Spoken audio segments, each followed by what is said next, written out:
Hello friends, welcome to my Bios Academy channel.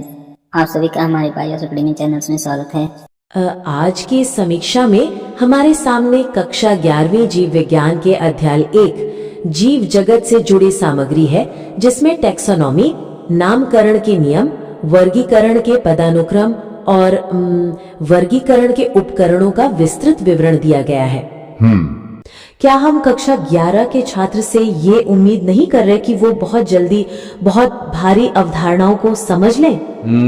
मुझे ऐसा नहीं लगता। मेरा मतलब है, छात्र तो अभी जीव विज्ञान में कदम रख रहा है ना। अगर हम शुरुआत में ही अरस्तु से लेकर तख्ताजन तक के ऐतिहासिक और वैचारिक विकास को रख देंगे, तो क्या ये उबाऊ नहीं हो जाएगा? छात्र सीधे जानना चाहते कि वर्गीकरण क्या है, ये कैसे काम करता है। ये एक आम धारणा है कि इतिहास उबाऊ होता है, लेकिन यहाँ हम सिर्फ तिथियों या जीवनियों की बात नहीं कर रहे हैं। हम विज्ञान के काम करने के तरीके यानी वैज्ञानिक सोच के विकास की बात कर रहे हैं। अच्छा, तो आप प्रोसेस पर फोकस कर रहे हैं। बिल्कुल। जब आप कृत्रिम पद्धति को अंत में रखते हैं तो वो सिर्फ रटने वाली एक और परिभाषा बन जाती है। लेकिन अगर आप शुरुआत में बताते हैं कि अरस्तु ने जीवों को केवल इस आधार पर बांटा था कि उनमें लाल खून है या नहीं, हाँ, या वे हवा, पानी या जमीन में कहाँ रहते हैं। सही कहा, तो छात्र को समझ आता है कि ये कितना बुनियादी था। फिर आप प्राकृतिक पद्धति पर आते हैं और बताते हैं कि कैसे कैरोलस लिनियस ने केवल बाहरी दिखावे से आगे बढ़कर पौधों के जनन अंगों के आधार पर वर्गीकरण किया। तो आप कह रहे हैं कि हम ऐतिहासिक क्रम को एक समस्या और समाधान के मॉडल की तरह प्रस्तुत करें। एग्जैक्टली। अरस्तु की पद्धति में क्या कमी थी जिसे लिनियस ने पूरा किया, और फिर लिनियस की पद्धति में क्या कमी रह गई जिसे बाद में जातिवृत्तीय पद्धति ने सुलझाया। यह कहानी दिखाती है कि विज्ञान अपनी गलतियों से कैसे सीखता है। और जब छात्र ये समझ जाएगा कि विकास के इतिहास यानी फाइलॉजनी को शामिल करने के बाद ही सिस्टमैटिक्स बना, तब जाकर उन्हें अर्नस्ट मेयर की जाति की अवधारणा गहराई से समझ आएगी, है ना? बिल्कुल। और जब ये कहानी पहले ही स्थापित हो जाती है तो उसके बाद आने वाला जो वर्गीकरण का पदानुक्रम है, जगत, संघ, वर्ग, गण, वो पूरी तरह से तर्कसंगत लगने लगता है। मैं समझ रही हूँ। वर्तमान संरचना में ये एक बहुत बड़ी संज्ञानात्मक बाधा है। छात्र पूरा पदानुक्रम रट लेता है बिना ये जाने कि इन श्रेणियों का आधार क्या था। हाँ, और फिर उसे अंत में सिस्टमैटिक्स मिलता है और उसे सब दोबारा समझना पड़ता है। सही बात है, लेकिन अब जो हमने इतिहास को पहले लगकर एक तार्किक कहानी बना दी, उससे मुझे लगता है एक नई समस्या खड़ी होती है। कैसी समस्या? देखिए, विकास और संरचना के इस ऐतिहासिक सफर की चर्चा से ये सवाल उठता है कि हम इन श्रेणियों को प्रस्तुत कैसे करते हैं। आइए हम उस खंड पर करीब से नजर डालें जहां बाघ, शेर और तेंदुए का वर्गीकरण है। वो हिस्सा। हाँ, तो वहां उसे सिर्फ अलग अलग सूचियां मिलती हैं।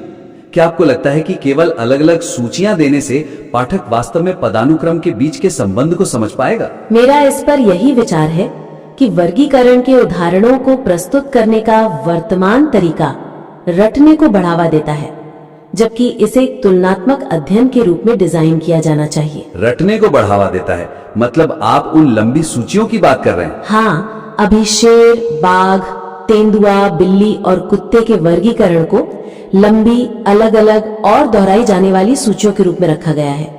इससे पाठक ये स्पष्ट रूप से नहीं देख पाता कि ये जीव पदानुक्रम में किस स्तर पर एक साथ आते हैं और कहाँ एक दूसरे से अलग हो जाते हैं। तो इसका समाधान क्या है? मेरा सुझाव है कि इन अलग अलग सूचियों को हटाकर एक एकीकृत तुलनात्मक चार्ट या क्लैडोग्राम में बदलें, ताकि जीवों के बीच के विकासवादी संबंध तुरंत स्पष्ट हो सकें।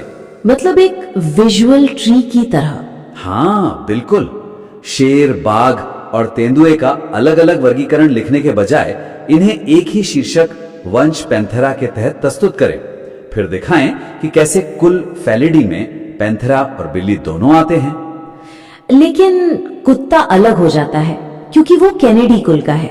एग्जैक्टली। और अंत में दिखाएं कि ये सभी गण कार्निवोरा में कैसे वापस एक साथ जुड़ जाते हैं। रुको, अगर हम शेर, बाघ, तेंदुआ, कुत्ता और बिल्ली इन सबको एक ही विशाल चार्ट में डाल देंगे, तो क्या कक्षा 11 के छात्र के लिए यह इंफॉर्मेशन ओवरलोड नहीं हो जाएगा? ये एक जायज चिंता है। क्योंकि कम से कम वर्तमान सूचियां एक बार में एक जानवर पर फोकस तो करती हैं। छात्र एक बार में शेर की श्रेणियां याद कर सकता है। अगर हम सब कुछ मिला देंगे तो क्या वो भ्रमित नहीं होगा? यहाँ हमें कॉग्निटिव लोड थ्योरी को समझना होगा। हमारा दिमाग स्वतंत्र बिना किसी संदर्भ की दी गई सूचियों को याद रखने में बहुत खराब है।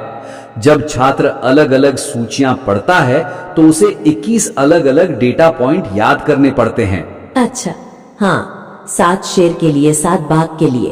बिल्कुल, लेकिन जब आप इसे एक विजुअल ट्री के रूप में प्रस्तुत करते हैं तो दिमाग उसे 21 अलग अलग बिंदुओं के बजाय एक सिंगल नेटवर्क या पैटर्न के रूप में प्रोसेस करता है। आप कह रहे हैं कि हमें पैटर्न पहचानने की मानवीय क्षमता का लाभ उठाना चाहिए। जैसे अभी अगर हम सामग्री को देखें तो शेर, बाघ और तेंदुए में 6 श्रेणियां बिल्कुल समान हैं। हाँ, और वो समानता बार बार लिखना बस पृष्ठ पर जगह घेरता है और पाठक का ध्यान भटकाता है। सही कह रहे हैं। मुख्य बात ये है ही नहीं कि ये सभी एनिमेलिया हैं। मुख्य बात ये है कि ये कहाँ एक दूसरे से अलग होते हैं। ठीक, यही मेरा बिंदु है। जब आप एक पेड़ की शाखाओं की तरह चार्ट बनाते हैं तो छात्र बिना रटे समझ जाता है कि बिल्ली कुत्ते की तुलना में शेर के अधिक करीब क्यों है। ये अवधारणात्मक स्पष्टता के लिए बहुत बेहतरीन है। क्या हम इस दृष्टिकोण को पौधों के वर्गीकरण पर भी लागू कर सकते हैं? अध्याय में आम और गेहूं का उदाहरण भी है। बिल्कुल लागू कर सकते हैं, बल्कि पौधों के लिए तो ये और भी महत्वपूर्ण है क्योंकि वहां प्रभाग या डिवीजन जैसे शब्द आते हैं। आप दिखा सकते हैं कि दोनों एंजियोस्पर्म हैं, लेकिन एक द्विबीजपत्री है और दूसरा एक बीजपत्री। वाह, ये बहुत ही शक्तिशाली विचार है। हमने कागज पर जीवों के इन आपसी संबंधों का एक स्पष्ट नक्शा बना लिया है। लेकिन यहाँ एक और सवाल उठता है। क्या? कागज पर ये विजुअल ट्री बहुत अच्छा लगता है, लेकिन असल दुनिया में जब कोई वैज्ञानिक किसी नए जीव को देखता है तो वो ये चार्ट कैसे बनाता है, जो हमें सामग्री के अगले हिस्से, वर्गीकरण उपकरणों या टैक्सोनॉमिक एड्स की ओर ले जाता है। हर्बेरियम और कुंजियों वाला हिस्सा। हाँ, तो मैं आपसे पूछना चाहती हूँ, क्या इस सामग्री में नामकरण के नियमों और हर्बेरियम या कुंजी जैसे उपकरणों के बीच का संबंध पूरी तरह से स्थापित हुआ है या इसे और मजबूत करने की आवश्यकता है? मुझे लगता है इसे बहुत मजबूत करने की जरूरत है। वर्गीकरण के उपकरणों का खंड एक शब्दावली या ग्लॉसरी की तरह प्रतीत होता है, जबकि इसे एक व्यावहारिक वैज्ञानिक प्रक्रिया के रूप में जोड़ा जा सकता है। मतलब अभी ये सब अलग थलग लगते हैं? बिल्कुल। वर्तमान में हर्बेरियम, वनस्पति उद्यान और विशेष रूप से वर्गीकरण कुंजी की परिभाषाएं मुख्य सैद्धांतिक पाठ से बिल्कुल अलग थलग लगती हैं। ऐसा लगता ही नहीं है कि इनका आपस में कोई उपयोग है। तो आप इसे कैसे सुधारेंगे? मेरा सुझाव है कि इन उपकरणों को उस कहानी या प्रक्रिया के साथ पिरोएं जिसके द्वारा एक वैज्ञानिक वास्तव में एक नई प्रजाति की पहचान करता है और उसका नामकरण करता है। एक काल्पनिक परिदृश्य। हाँ, समझाएं कि अगर किसी शोधकर्ता को एक नया पौधा मिलता है तो वो सबसे पहले वनस्पति उद्यान या हर्बेरियम में जाता है, जहां वो 11.5 गुणा 16.5 इंच की शीट पर मानक डेटा देखता है। एग्जैक्टली। फिर वो कुंजी के लक्षणों का उपयोग करके उसकी पहचान करता है। पहचान होने के बाद वो आईसीबीएम के नियमों और द्विनाम पद्धति का उपयोग करके उसे एक लैटिन नाम देता है। इससे सभी बिखरे हुए टॉपिक एक सूत्र में बंध जाएंगे। मुझे यहाँ थोड़ा शैतान का वकील बनने दीजिए। बिल्कुल, बताइए। क्या छात्र को वास्तव में किसी काल्पनिक कहानी की जरूरत है? परीक्षा में तो हर्बेरियम शीट का मानक आकार ही पूछा जाएगा या कुंजी क्या है यह पूछा जाएगा। अगर हम लंबी कहानी बनाने बैठेंगे तो क्या मुख्य तथ्य छिप नहीं जाएंगे? ये एक बहुत ही आम दुविधा है, तथ्य बनाम कहानी। लेकिन संज्ञानात्मक मनोविज्ञान हमें बताता है कि इंसानी दिमाग तथ्यों को रटने की तुलना में घटनाओं को याद रखने में बहुत अधिक सक्षम है। मतलब एपिसोडिक मेमोरी? हाँ, जब आप सिर्फ साइज लिखते हैं तो वो रटने वाली जानकारी बन जाती है, लेकिन जब आप इसे एक शोधकर्ता की यात्रा के रूप में फ्रेम करते हैं तो वे तथ्य उस कहानी के महत्वपूर्ण प्रॉप्स बन जाते हैं। मैं समझ रही हूँ, लेकिन क्या आप मुझे इस कहानी का एक ठोस उदाहरण दे सकते हैं? ये सामग्री में कैसा दिखेगा? मान लीजिए हम लिखते हैं, कल्पना करें कि आप पश्चिमी घाट के घने जंगलों में एक शोधकर्ता है। आपको एक अजीब सा पौधा मिलता है जो आपने पहले कभी नहीं देखा। अच्छा, आप उसे जड़ सहित उखाड़ते हैं, सुखाते हैं और उसे एक 11.5 गुणा 16.5 इंच की मानक शीट पर चिपकाते हैं। ये आपका पहला हर्बेरियम नमूना है। और फिर वो उसे पहचानने की कोशिश करेगा। बिल्कुल, वो वनस्पति उद्यान जाता है, वहां सुराग नहीं मिलता। अंततः वो एक किताब उठाता है जिसे वर्गीकरण कुंजी या टैक्सोनॉमिक की कहा जाता है। और यहीं पर वो सबसे भ्रमित करने वाला विषय आता है, कुंजी के लक्षण जो एक जोड़े या कपलेट में होते हैं। सामग्री में ये बहुत ही अमूर्त रूप से लिखा गया है कि कुंजी विपरीत लक्षणों पर आधारित होती है, जिसमें एक को स्वीकार और दूसरे को अस्वीकार किया जाता है। हाँ, वो बहुत ही नीरस लगता है। एज अ रीडर ये लाइन किसी कानूनी दस्तावेज जैसी लगती है। बिल्कुल, और कहानी इसी अमूर्तता को दूर करती है। शोधकर्ता जब कुंजी खोलता है तो वो एक जासूस की तरह सवालों के जवाब देता है। मतलब कुंजी उससे सवाल पूछती है? हाँ, जिसे लीड कहते हैं। जैसे, क्या इस पौधे की पत्तियों की शिराएं जालीदार हैं या समानांतर? शोधकर्ता अपने पौधे को देखता है और कहता है शिराएं जालीदार हैं। तो वो जालीदार वाले विकल्प को स्वीकार करता है और समानांतर वाले को अस्वीकार कर देता है। एग्जैक्टली। कुंजी अब उसे अगले पृष्ठ पर ले जाती है, जहां फिर से 2 विपरीत विकल्प होते हैं। क्या फूल लाल हैं या सफेद? वाओ, ये बहुत ही शानदार तरीका है। अब ये स्वीकारना और नकारना कोई रटने वाली लाइन नहीं रह गई, बल्कि ये एक डिसीजन ट्री बन गई है। बिल्कुल वैसे ही जैसे हम कंप्यूटर प्रोग्रामिंग में इफ देन लॉजिक का उपयोग करते हैं। सही कहा। पाठक सिर्फ तथ्य नहीं पढ़ रहा है, वो असल में एक टैक्सोनॉमिस्ट की तरह सोच रहा है। और फिर नामकरण का हिस्सा भी इसी में जुड़ जाएगा। बिल्कुल। जब शोधकर्ता अपनी कुंजी का उपयोग करके अंत तक पहुंचता है और उसे पता चलता है कि यह पौधा विज्ञान के लिए बिल्कुल नया है, तब क्या होगा? यहीं पर अंतर्राष्ट्रीय नियम दृश्य में आते हैं। ओह, तो अगर वो पौधा है तो उसे ICBN के नियमों का पालन करना होगा। हाँ, और अगर कोई नया जंतु होता तो वो ICZN का उपयोग करता। वो द्विनाम पद्धति का उपयोग करके उसे एक नया लैटिन नाम देगा। इस एक परिदृश्य ने पूरे अध्याय को एक ही धागे में पिरो दिया।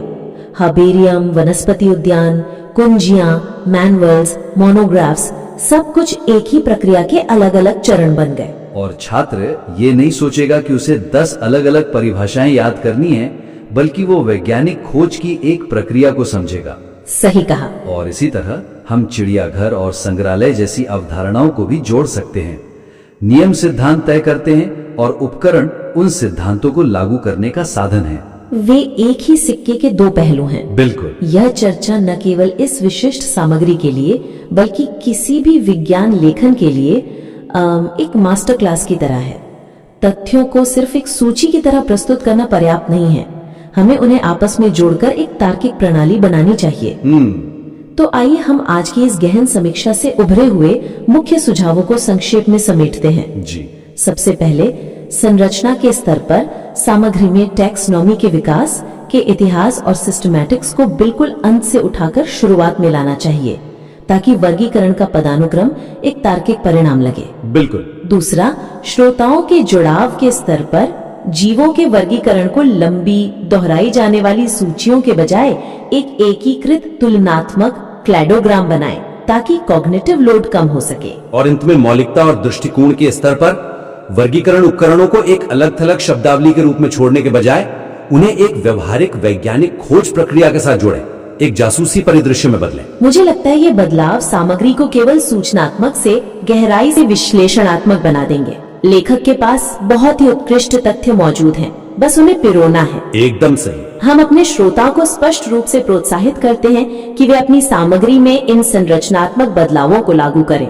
एक बार जब आप इन सुझावों को अपनी सामग्री में शामिल कर लें, तो हम आपको आमंत्रित करते हैं कि आप अपना काम हमें दोबारा सबमिट करें। हाँ, हमें ये देखने में बहुत खुशी होगी, क्योंकि अंततः ज्ञान की संरचना सिर्फ तथ्यों को जानने के बारे में नहीं है, बल्कि उस सच्चाई तक पहुंचने के रोमांचक सफर के बारे में है। लिखने और सुधारने की यह यात्रा जारी रखिए